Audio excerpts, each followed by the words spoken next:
like a Hellcat.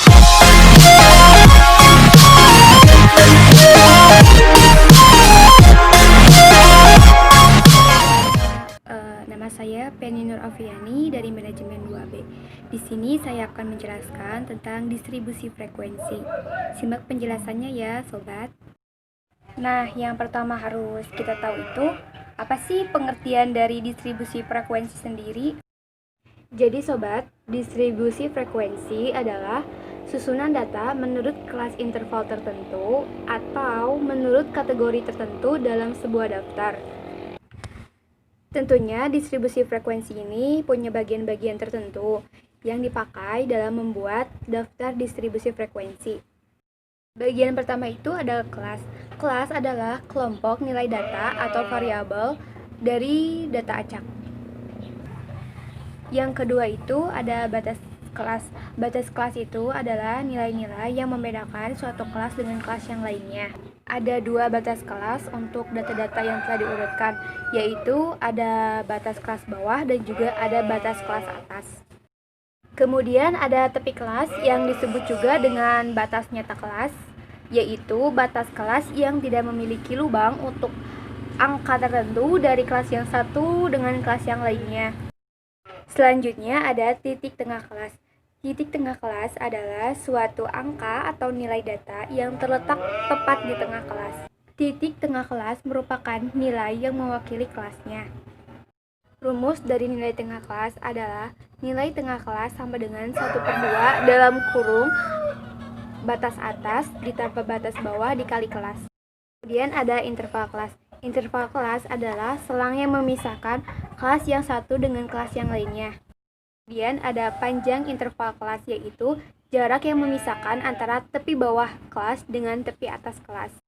Frekuensi kelas adalah banyaknya data yang masuk ke dalam kelas tertentu dari data acak. Nah sobat, distribusi frekuensi ini terbagi menjadi dua. Yang pertama itu ada distribusi frekuensi numerik. Distribusi frekuensi numerik ini disusun secara interval berdasarkan pada angka-angka.